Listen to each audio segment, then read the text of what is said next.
Sahabat dan saudaraku, mari menggunakan waktu mempelajari firman Tuhan hari ini. Minggu 29 Juni, judulnya Umat Allah di Mesir.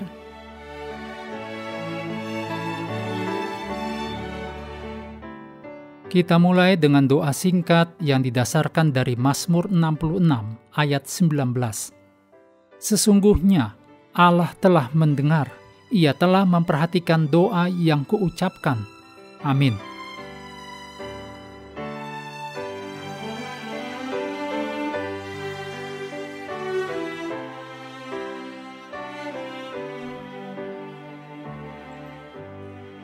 Kitab Keluaran disebut dalam bahasa Ibrani Shenot, yang secara harfiah berarti nama-nama dalam bahasa Inggris.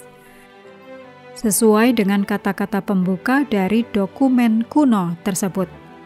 Dan inilah nama-nama itu adalah kata pembukaannya. Nama-nama keluarga bapa leluhur Yakub disebutkan di awal kitab Keluaran ini. Dalam Keluaran 1 ayat 1-7 terdapat kebenaran penting.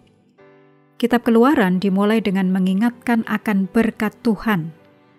Ketika bapa leluhur Yakub dan keluarganya menetap di Mesir, jumlah mereka hanya 70 orang. Dicatat dalam Kejadian 46 ayat 27, juga Keluaran 1 ayat 5. Tetapi bangsa Israel, Keluaran 1 ayat 7 mencatat, beranak cucu dan bertambah banyak, berlipat ganda dan menjadi sangat kuat, sehingga negeri itu penuh sesak oleh mereka. Namun pada saat Keluaran, jumlah mereka kira-kira 600.000 orang yang berjalan kaki, belum termasuk anak-anak. Dicatat dalam Keluaran 12 ayat 37.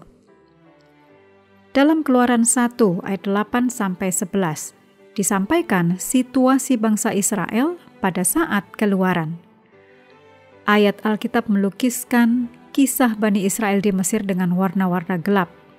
Kitab Keluaran dimulai dengan perbudakan Bani Israel oleh para penguasa Mesir dan kerja paksa yang dipaksakan kepada orang Ibrani. Namun, Kitab Keluaran diakhiri dengan kehadiran Allah yang penuh kedamaian dan penghiburan di dalam kemah suci di pusat perkemahan Israel. Dicatat dalam Keluaran pasal 40. Di antara dua kutub yang berlawanan ini, kemenangan Tuhan digambarkan. Dengan Tuhan membebaskan umatnya dari perbudakan, dengan membelah Laut Merah, dan dengan mengalahkan tentara terkuat pada masa itu, kemenangan spektakuler Tuhan atas kekuatan-kekuatan jahat dinyatakan. Kisah ini secara paradoks menekankan tentang penindas, bahwa Keluaran 1 ayat 12 mencatat, makin ditindas, yaitu bangsa Israel, makin bertambah banyak dan berkembang mereka. Artinya, apapun intrik manusia, Tuhan tetap berdaulat dan akan menyelamatkan umatnya. Bahkan, jika keadaan tampak tidak ada harapan, setidaknya dari sudut pandang manusia.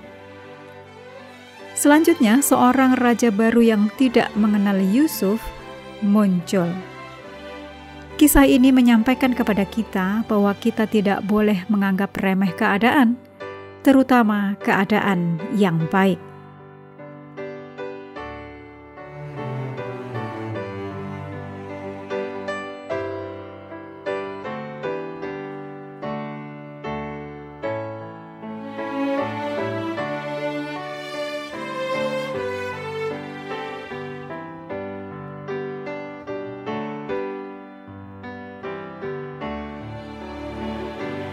Mengakhiri pelajaran hari ini, mari kembali ke ayat inti, Keluaran 2 ayat 23-25.